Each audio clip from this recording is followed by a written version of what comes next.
BSE Sensex 1600 अंक लुढ़का, 9 लाख करोड़ स्वाहा, middle east तनाव से बाजार में हाहाकार। मुंबई 4 मार्च। होली की छुट्टी के बाद भारतीय शेयर बाजार की शुरुआत भारी झटके के साथ हुई। बुधवार सुबह बाजार में ऐसी गिरावट देखने को मिली जिसने निवेशकों की नींद उड़ा दी। बीएसई सेंसेक्स करीब 1667 अंकों की गिरावट के साथ 78,528 पर खुला, जबकि निफ्टी 50 461 अंकों की गिरावट के साथ 24,388 के स्तर पर ओपन हुआ। इस गैप डाउन ओपनिंग ने कुछ ही मिनटों में निवेशकों की लगभग 9 लाख करोड़ रुपए की संपत्ति मिटा दी। बीएसई में लिस्टेड कंपनियों का कुल मार्केट कैप 457 लाख करोड़ रुपए से घटकर 448 लाख करोड़ रुपए रह गया। इस भारी गिरावट के पीछे सबसे बड़ी वजह है अमेरिका और ईरान के बीच बढ़ता सैन्य तनाव, जिसने ग्लोबल मार्केट को झकझोर दिया है। मिडिल ईस्ट में हालात बिगड़ने से कच्चे तेल की कीमतों में तेज उछाल आया है, जिसका सीधा असर भारत जैसे आयात निर्भर देशों पर पड़ रहा है। गिरावट की बड़ी वजह। नंबर 1, क्रूड ऑयल में उछाल। भारत के लिए खतरे की घंटी। भारत अपनी लगभग 85% तेल जरूरतों के लिए आयात पर निर्भर है। मिडिल ईस्ट में बढ़ते तनाव के कारण सप्लाई बाधित होने की आशंका बढ़ गई है। इसी डर से अंतर्राष्ट्रीय बाजार में कच्चे तेल की कीमतों में तेजी देखने को मिल रही है।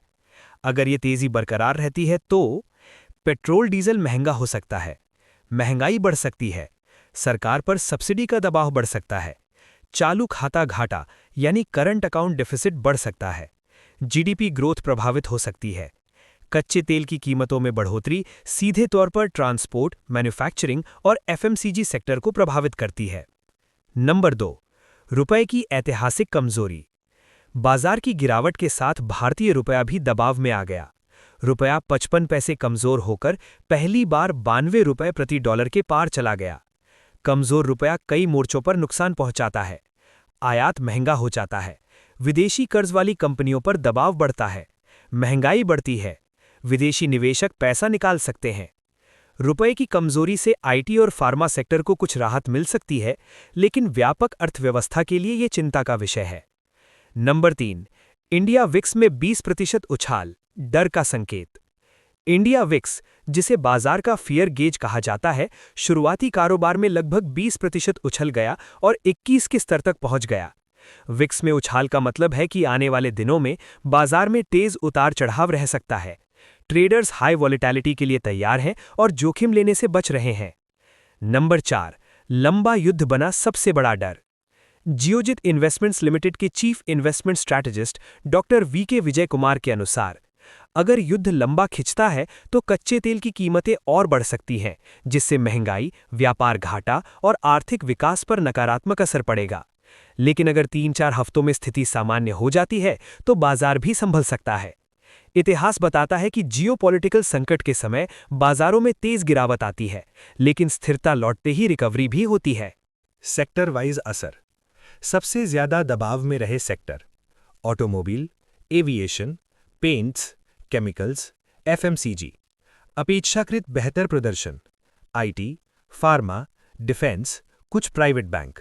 बैंकिंग सेक्टर में भी शुरुआती दबाव देखा गया, लेकिन बाद में कुछ रिकवरी आई। टेक्निकल लेवल, आगे क्या? एक्सपर्ट्स के मुताबिक निफ्टी के लिए 24,500 का स्तर बेहद अहम है। अगर ये स्तर नहीं टिकता तो अगला सपोर्ट 24,000 पर है। उसके नीचे 23,550 तक गिरावट संभव है।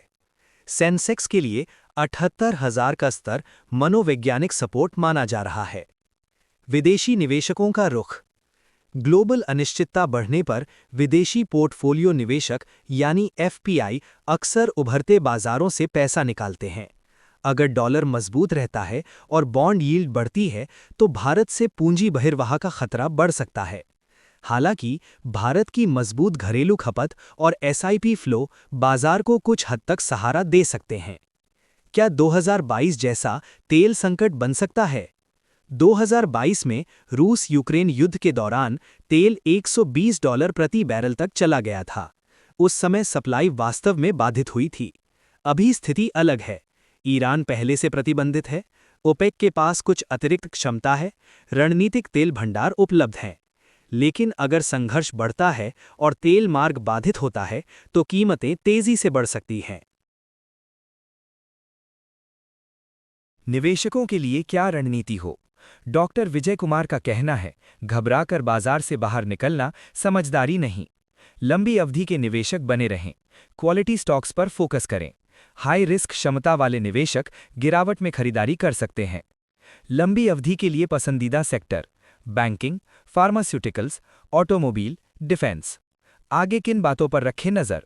निवेशकों को आने वाले दिनों में इन संकेतकों पर ध्यान देना होगा: कच्चे तेल की कीमत, रुपया dollar rate, global market trend, middle east की सैन्य गतिविधियां, इंडिया विक्स का मूवमेंट, एफपीआई फ्लो। निष्कर्ष: 4 मार्च का कारोबारी दिन निवेशकों के लिए बड़ा झटका लेकर आया। 1600 अंकों की गिरावट और 9 लाख करोड़ रुपए का मार्केट कैप मिटना इस बात का संकेत है कि बाजार फिलहाल बेहद संवेदनशील मोड में है। मिडिल ईस्ट में तनाव, कच्चे तेल की कीमतों में उछाल, रुपए की कमजोरी और बढ़ती अनिश्चितता ने मिलकर बाजार में डर का माहौल बना दिया है। हालांकि इतिहास बताता है कि बाजार हर संकट के बाद वापसी करता है।